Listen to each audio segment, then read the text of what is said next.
பெண் குழந்தைகள் நிறைய இருக்கீங்க. மாதவிடாய் சுழற்சி அந்த கரெக்டா 28 நாள் 30 நாளைக்கு ஒருக்க சரியா மென்ஸ்ட்ருவல் சைக்கிள் வர்றது ஒரு ஹெல்தி பாடிக்கான மிக மிக முக்கியமான ஒரு விஷயம். அந்த பீரியட்ஸ் எவ்வளவு நாளைக்கு ஒருக்க வேணாலும் வரலாம். ஒரு 3 மாசத்துக்கு ஒருக்க வருது, இல்ல பீரியட் வந்தா நிக்க மாட்டேங்குது, 10 நாள் 15 நாள் ஸ்பாட்டிங் இருக்கு அப்படின்னு இருந்தா நம்ம உடல் கொஞ்சம் பலகீனமா இருக்குன்னு அர்த்தம். டயபெட்டிஸ்ல ஃபியூச்சர்ல டயபெட்டிக் வரக்கூடிய பலருக்கு சிறு வயதுல 17 வயசு 18 வயசுல பிசிஓடி ப்ராப்ளம் ஆரம்பிக்கும். பாலிசிஸ்டிக் ஓவேரியன் டிசீஸ் வாங்க. நம்மளுடைய ஓவரிஸ்ல சின்ன சின்ன வாட்டர் ஃபாலிகல்ஸ் வந்ததுன்னா மென்ஸ்ட்ருவல் சைக்கிள் கரெக்டா இருக்காது. மென்ஸ்ட்ருவல் சைக்கிள் கரெக்டா இல்லைன்னா பல பிரச்சனையை கொண்டு வரும். 15 வயசு 17 வயசு வரைக்கும் பயப்பட வேண்டாம், கொஞ்சம் முன்ன பின்ன இருந்தாலும் பின்னாடி சரியாயிடும். பட் ஆஃப்டர் 18 இயர்ஸ் 18ல இருந்து 21 22 வரைக்கும் உங்க சைக்கிள் ஷுட் பி 100% நார்மலா இருக்கும். சப்போஸ் அந்த சைக்கிள் கரெக்டா இல்லையா, முதல்ல கரெக்ட் பண்ண வேண்டியது பிசிக்கல் ஆக்டிவிட்டி. நல்லா ஓடி ஆடி பிசிக்கலா எஃபோர்ட் எடுத்து நல்லா ஸ்கிப்பிங் பண்ணி ஓடி சரி பண்ணிடலாம்.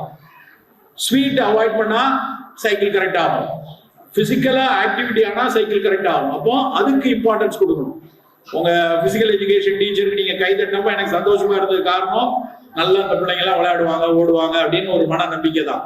என்னைக்கு விளையாடணும், பெண் குழந்தைகளோ பசங்களோ எந்த வேறுபாடும் கிடையாது. நீங்க 2 பேரும் வேர்த்து விறுவிறுக்க விளையாண்டீங்கன்னா ஹையர் இன்டெலெக்சுவல் ஃபங்க்ஷனும் நல்லா இருக்கும், பிசிக்கல் ஃபிட்னஸும் நல்லா இருக்கும். கடைசியா உணவுல இந்த மாதிரி எல்லாம் நீங்க இனிப்பு சாப்பிடாதீங்க, கிழங்கு சாப்பிடாதீங்க, இந்த மாதிரி விஷயம் நான் சொல்றேன். எது நிறைய எடுத்துக்கொள்ளணும்னா உங்களுடைய உணவுல பழங்கள் நிறைய இருக்கணும். ஏதாவது ஒரு ஃப்ரூட் எவ்ரிடே சாப்பிடணும். மாதுளம்பழமோ கொய்யாப்பழமோ வாழைப்பழமோ பப்பாளியோ எது பிடிக்குமோ, ஆனா எவ்ரிடே ஒரு ஃப்ரூட் இருக்கணும். இன்னைக்கு ஒரு நாள்ல நீங்க ஒரு ஃப்ரூட் எடுக்கலைன்னா, ஒரு நாள் ஸ்கூல் போலன்னா என்ன ஒரு உங்களுக்கான லாஸோ அதே தான். ஒரு நாள் ஃப்ரூட் எடுக்கலைன்னா ஒரு 15 நாள் நீங்க ஸ்கூலுக்கு போலன்னா எவ்வளவு பெரிய லாஸ் வருமோ, 15 நாள் நீங்க ஃப்ரூட் எடுக்கலாம், அந்த லாஸ் லைஃப் டைம் இருக்கும். வேற மாற்று சிந்தனை இல்லை. அதுக்காக நான் சார் நான் கிவி சாப்பிடவா, நான் ஸ்ட்ராபெரி சாப்பிடவா அப்படிலாம் கேட்க வேண்டாம். கொய்யாப்பழம் சாப்பிட்டா போதும், நம்ம பக்கத்துல என்ன கிடைக்கோ அது போதும். நான் ஒன்லி ராஸ்பெரி தான் சார் சாப்பிடுவேன், எங்க அம்மாட்ட நான் ஸ்ட்ராபெரி கேட்பேன்னா நம்ம முட்டா பேர் அர்த்தம். அவன் இங்கிலீஷ்காரன் அவன் நாட்டு பழத்தை விற்கிறதுக்காக அதை கொண்டாடிட்டு இருக்கான். நீங்க கொய்யாப்பழம் சாப்பிடுங்க. நல்ல நம்ம ஒரு சந்தோஷமா இருக்கணும்னா சாப்பிட வேண்டிய மிட்டாய் மில்க் சாக்லேட் கிடையாது, கடலை மிட்டாய். உங்க பர்த்டேக்கெல்லாம் யாரெல்லாம் கடலை மிட்டாய் கொடுக்குறீங்களோ அவங்க எல்லாம் இந்த நாட்டு மேல இந்த காமராஜர் எப்படி அனுபவிச்சிருந்தாரோ அது மாதிரி அனுபவிச்சிருக்கீங்கன்னு அர்த்தம். நாளையில இருந்து ஒரு முடிவு எடுத்துருங்க.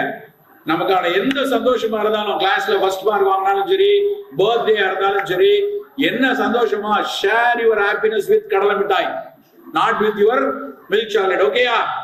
அப்படி வளரணும்.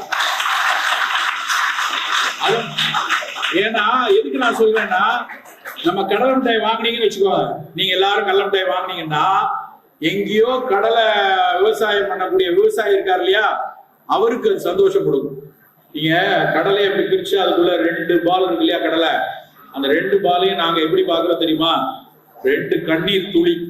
விவசாயினுடைய விற்க முடியலையேன்னு அழுற வியாபாரி விவசாயியுடைய 2 கண்ணீர் டிராப் தான் அந்த துளி.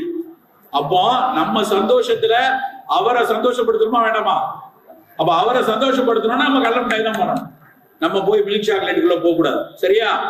அப்படி நம்ம உள்ளூர்ல கிடைக்கக்கூடிய பழங்கள், உள்ளூர்ல விவசாயம் பண்ணக்கூடிய, நமக்கு ஓட்ஸ் எல்லாம் வேண்டாம். ஓட்ஸ் நல்லதுதான், இல்லைன்னு சொல்லல. நான் ஓட்ஸ் கட்சி தான் சாப்பிடுவேன் அப்படிம்பாங்க சில பேர். ஏன் ஓட்ஸ் கூட்டு புறவாசல் விளையுது, தலைகீழ நின்னாலும் மணிமங்கலத்துல போட்டா ஓட்ஸ் வந்துருமா? வரவே வராது. ஓட்ஸ் வளரணும்னா -3 டிகிரி இருக்கணும். இமயமலைக்கு அடிவாரத்துல கொஞ்சம் விளையுது. ஆஸ்திரேலியால பின்லாந்துல மட்டும்தான் ஓட்ஸ் நிறைய விளையுது. அப்ப நம்ம ஊர்ல 6 கோடி மக்கள் ஓட்ஸ் சாப்பிட்டாங்கன்னு வச்சுக்கோங்க, நம்ம பிச்சை எடுக்கணும். ஐரோப்பாலையும் ஆஸ்திரேலியாலையும் ஐயா கொஞ்சம் ஓட்ஸ் போடுங்க, அவன் ஓட்ஸோட சேர்ந்து கொஞ்சம் குப்பையும் போடுவான், அதுவும் நம்ம ஊருக்கு வரும். நமக்கு தேவையா?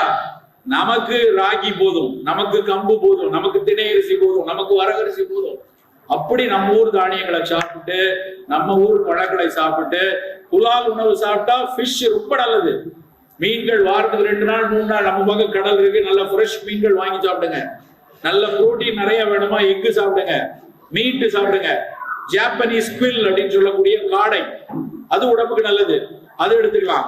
இல்ல சார் நான் நான்வெஜ் சாப்பிட மாட்டேன், நான் வெஜிடேரியன் அப்படின்னா, வெஜிடேரியன்னா நிறைய காய்கறி சாப்பிடுங்க, நிறைய பழங்கள் சாப்பிடுங்க. வெஜிடேரியன் சொல்லிட்டு சோத்தேரியனா இருக்க கூடாது. சோறா உருட்டி உருட்டி உலகான மழை நிறைய சோறு போட்டு கொஞ்சோல காய் தொட்டுட்டு இருக்க கூடாது. இனிமேல் தட்டுல காய போட்டு சோறை தொட்டுக்கணும். சோறுக்கு காய் தொட்டோம்னா அதுக்கு பேர் வெஜிடேரியன் கிடையாது. காய்க்கு சோறை தொட்டுக்கணும். அப்படி சாப்பிடுங்க. அப்படி சாப்பிட்டோம்னா நம்முடைய எதிர்காலம் நல்லா